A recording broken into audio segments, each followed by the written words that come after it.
Nous sommes en juin 1945. L'événement, c'est le retour au pays d'un héros de guerre, d'une envergure inégalée dans l'estime de ses compatriotes. La phase européenne de la plus grande guerre que les Américains aient connue est terminée. L'accueil chaleureux du général Dwight Eisenhower par ses concitoyens d'Abilene au Kansas reflète la joie intense d'une nation qui retrouve la paix et la fierté, et qui fête le plus célèbre enfant d'Abilene.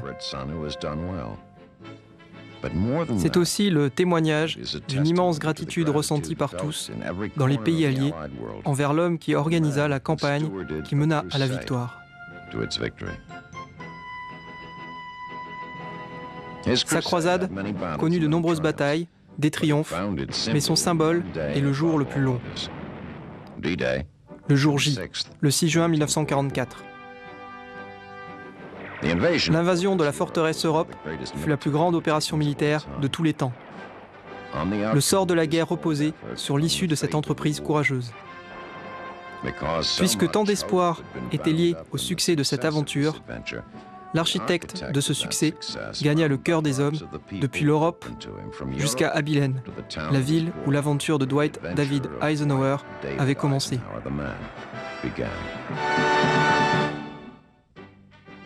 Après la guerre, Abilene était une ville dynamique et fière, de presque 7000 habitants, au milieu des cultures céréalières. C'était une ville typique du Middle West des États-Unis, des villes que l'on surnomme grassroots, racines terriennes. Ses rues et ses bâtiments témoignaient de la vie et de la croissance de l'Amérique. Une des fiertés d'Abilene, le musée Eisenhower, était visité quotidiennement par des citoyens venus de tous les États du pays.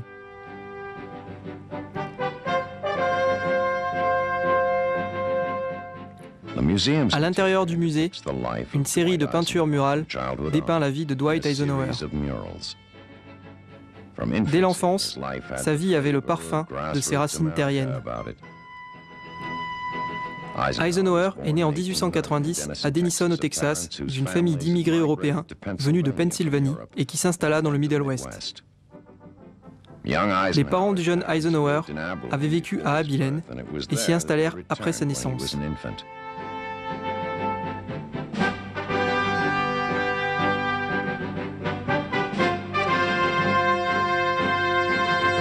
C'est là qu'il vécut jusqu'à sa majorité, menant une enfance active, passionnée et heureuse, une expérience partagée avec ses parents. Pendant cette enfance, le sport joua aussi un rôle important. La vie de la famille Eisenhower était active et marquée par la pratique religieuse.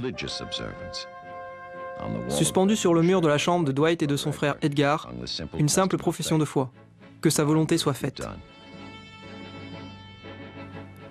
C'était une maison faite de patriotisme, de foi, de respect des choses de l'esprit.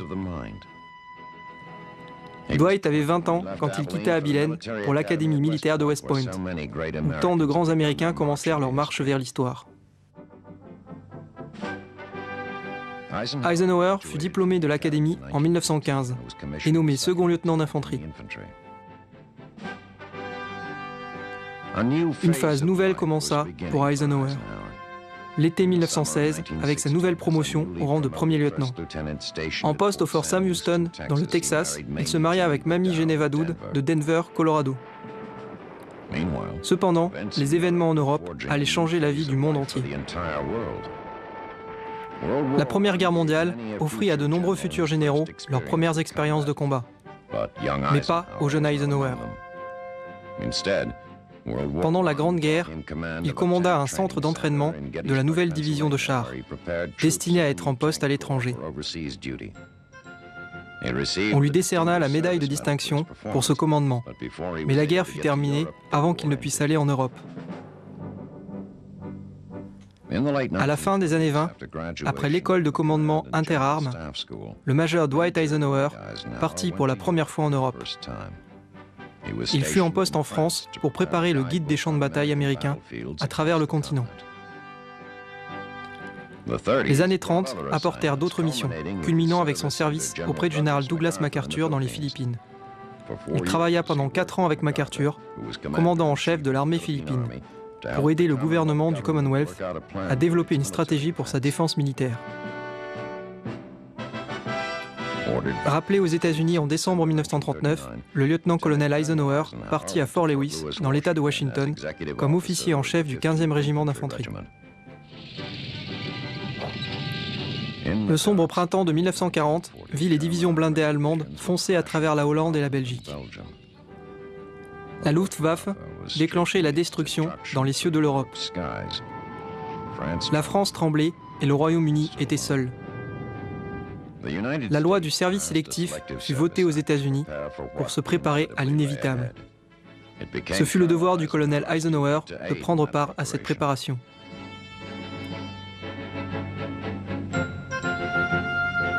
Vers la fin de 1940, il fut nommé chef d'état-major de la 3e division, où sa diligence et son travail acharné lui permirent d'obtenir une nomination au poste de chef d'état-major du 9e corps d'armée.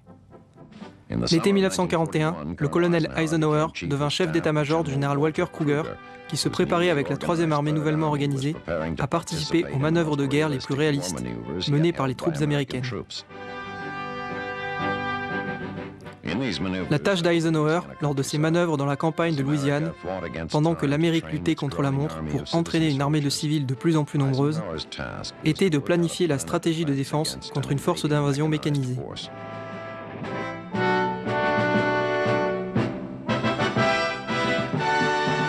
Peu après la fin des manœuvres, Eisenhower fut promu brigadier général. Quelques jours plus tard, les Japonais attaquèrent Pearl Harbor. Dès lors, les destins de la nation et du général Dwight D. Eisenhower seraient inextricablement liés.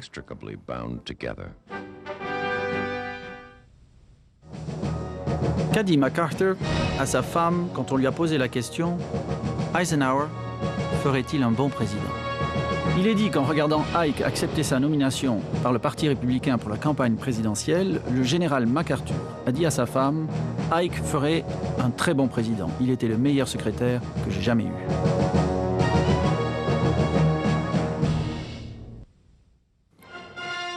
Rappelé à Washington, dans les premières semaines de la guerre, Eisenhower travaille pour le ministère de la Guerre au bureau de planification.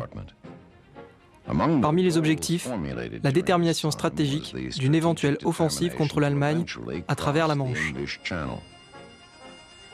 Dans le musée Eisenhower, une peinture murale met en scène le parcours foudroyant de son ascension de personnage public à la stature emblématique. Puisqu'une traversée de la Manche n'était pas possible avant 1944 et qu'une offensive immédiate était nécessaire en 1942, les Alliés mirent sur pied une opération commune sous le commandement du général Dwight Eisenhower, l'invasion de l'Afrique du Nord.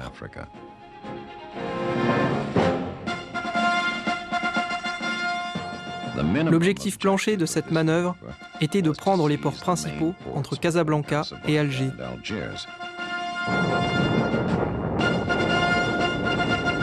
Les troupes qui débarquèrent fin novembre le long de la côte d'Afrique du Nord rencontrèrent peu de résistance à Alger, mais bien plus à Casablanca.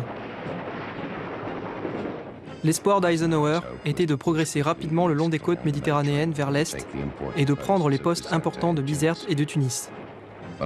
Mais de nombreuses circonstances défavorables, y compris des conditions météo atroces, poussèrent le commandant à retarder l'assaut final. Cependant, au printemps, les troupes du 2e corps d'armée d'Omar Bradley purent prendre Bizerte et au même moment, Tunis tomba grâce à la première armée britannique. Ces victoires marquèrent le déclin des forces de l'Axe.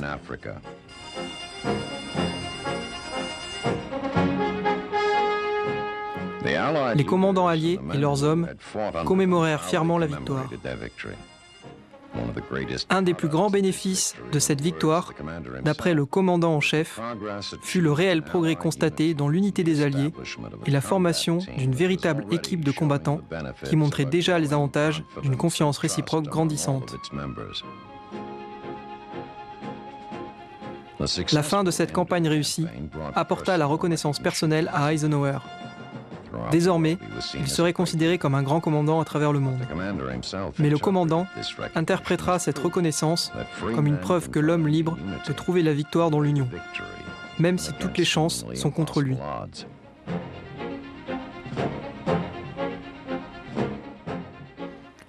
La grande étape suivante, la Sicile, prouvera une fois de plus cette simple vérité. Les troupes alliées prirent cette île vitale l'été 1943. Les Alliés se préparaient désormais à la bataille la plus sauvage de la guerre méditerranéenne, l'invasion de l'Italie.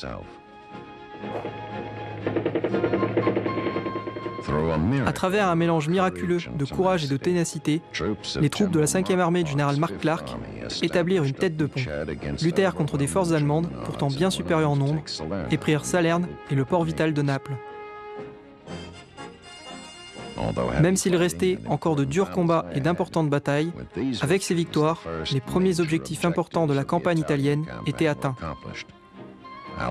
Les forces alliées étaient sur le sol européen et pourraient garder les troupes allemandes loin de la scène de l'invasion sur la Manche, planifiée pour l'année suivante. Peu après les conférences de Téhéran et du Caire, le général Dwight Eisenhower fut nommé aux commandes de cette impressionnante opération. Et le monde libre l'appela désormais l'homme de la situation.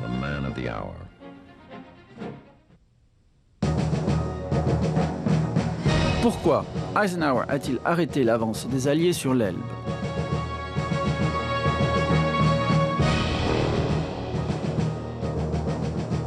Ike savait que tous les territoires conquis au-delà de l'Elbe seraient sous la responsabilité des Soviétiques après la capitulation germanique.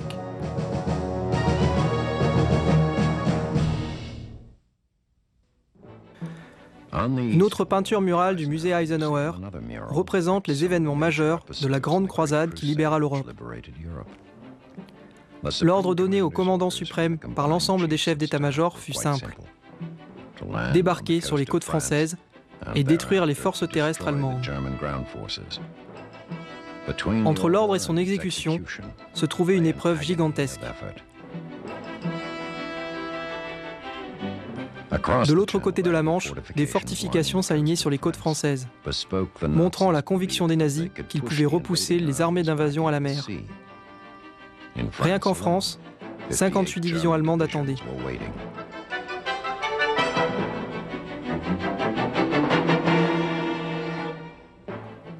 La préparation de l'invasion fit l'objet d'un travail sans relâche.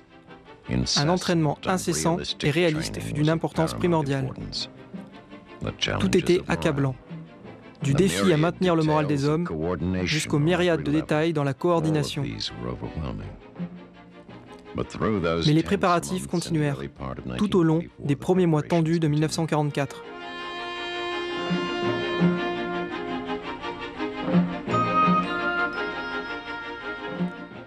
Finalement, après avoir été repoussé d'un jour à cause du mauvais temps, la veille du jour J arriva. Le commandant visita les troupes aériennes qui mèneraient l'invasion. Il écrira plus tard: « J'ai trouvé les hommes en forme, ils se moquaient gentiment de moi, me disant que je n'avais pas de raison de m'inquiéter. Nous sommes le jour J, le destin de la guerre est en jeu. » Un demi-million de soldats, soutenus par des millions d'autres, se retrouvent face à une mer déchaînée.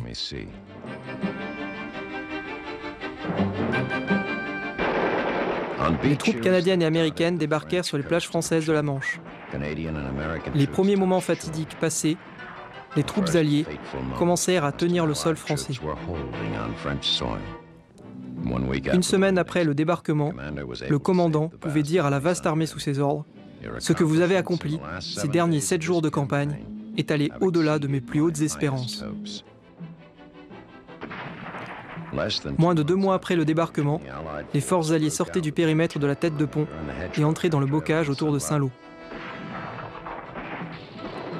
Puis commença la poursuite dramatique des troupes blindées du général George Patton à travers le cœur de la France.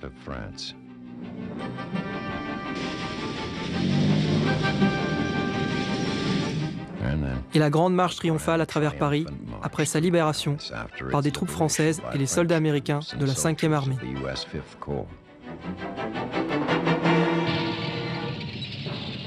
Au-delà de Paris, restait la libération de la Belgique et la lutte mètre par mètre par-delà la frontière allemande.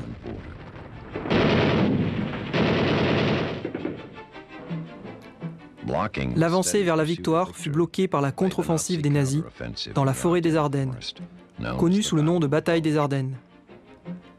Pendant plusieurs semaines sombres, l'ennemi, aidé par des conditions climatiques extrêmes, attaqua et isola les forces alliées.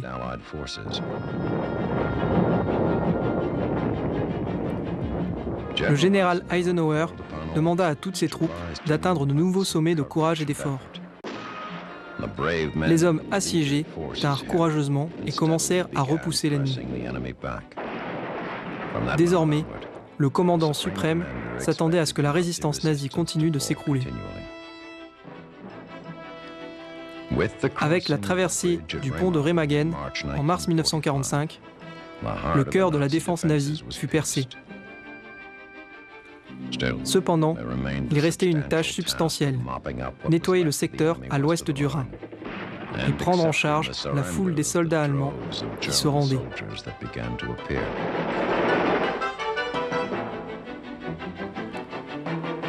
La joie de l'approche de la victoire fut ressentie par le commandant et ses GIs.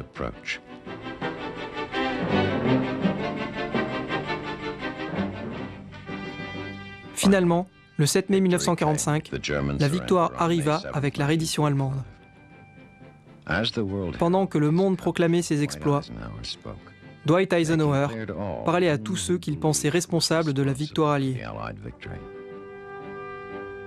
I have the proud privilege of speaking for a victorious army of almost 5 million fighting men.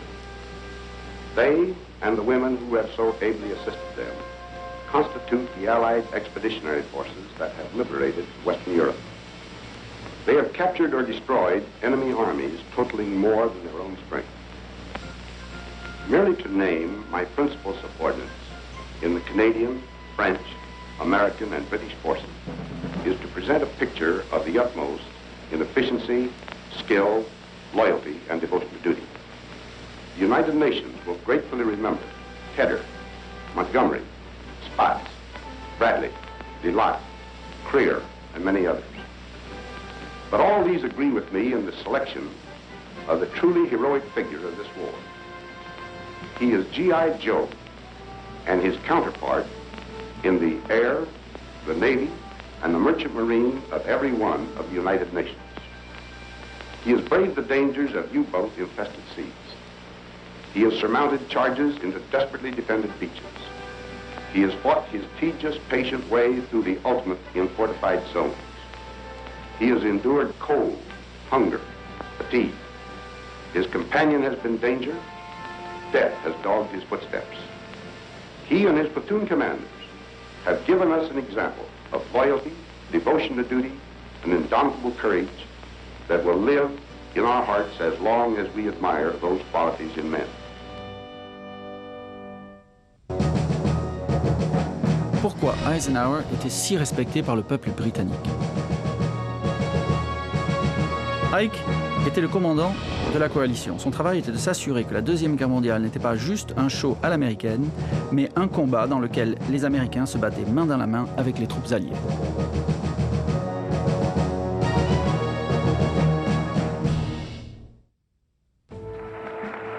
Avec la fin de la croisade européenne, commença un long et heureux retour au pays. Pour Dwight Eisenhower, cette route était pavée des hurrahs des peuples des pays alliés. Dans son propre pays, un accueil de héros attendait l'enfant chéri des Américains. L'histoire de Dwight Eisenhower aurait pu se terminer sur cette note de triomphe et les acclamations pour un travail remarquablement accompli. Mais l'Amérique avait d'autres tâches à confier à son soldat préféré. Eisenhower succéda au général Marshall comme premier chef d'état-major de l'armée de l'après-guerre. Il pensait qu'un des grands piliers de la paix dans le monde était une Amérique forte. Il visita les troupes postées à travers le monde pour montrer le sens des responsabilités croissantes de l'Amérique envers le globe. Il dit « Nous devons rester les premiers défenseurs de ceux qui cherchent à vivre en paix avec leurs voisins. »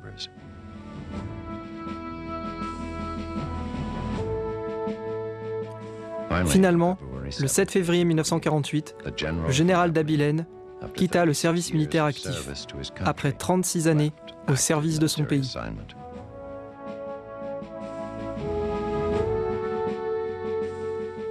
Mais il ne quittera pas sa participation active dans la vie de la nation.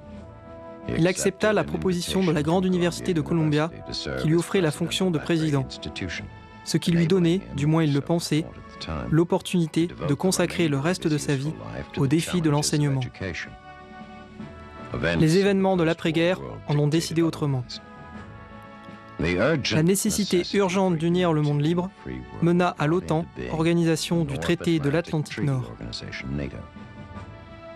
Et il fut évident tout de suite que le seul homme capable de faire fonctionner cette organisation vitale et compliquée était Dwight Eisenhower. À la fin de 1950, il répondit une fois de plus à l'appel de son pays, sur le sol de l'Europe, pour assumer le commandement des armées de l'OTAN. Contre une nouvelle menace soviétique, qui fut autrefois son allié, il fallait qu'il crée, dans l'âme européenne fatiguée de la guerre, une volonté de se défendre. Pendant plus d'1 an, il travailla dur à construire cette coalition. Quand il rendit les rênes au général Matthew Ridgway, l'unité militaire était établie parmi les pays libres pour que l'espoir d'une paix durable s'installe. Une fois de plus, une belle victoire derrière lui, sa carrière publique aurait pu se terminer là. Et dans un certain sens, c'est ce qui arriva avec la fin du chapitre de l'histoire du soldat Eisenhower. C'est l'histoire qui a écrit la vie de Eisenhower, l'homme d'État qui a guidé sa nation vers une période de prospérité et de bien-être inégalée, qui a apporté à son pays la grandeur en temps de paix comme en temps de guerre. Les vies du guerrier et de l'homme d'État peuvent sembler séparées, mais elles ne font qu'une et appartiennent au même homme. Un homme remarquable, une vie remarquable. Dwight David Eisenhower, un héros.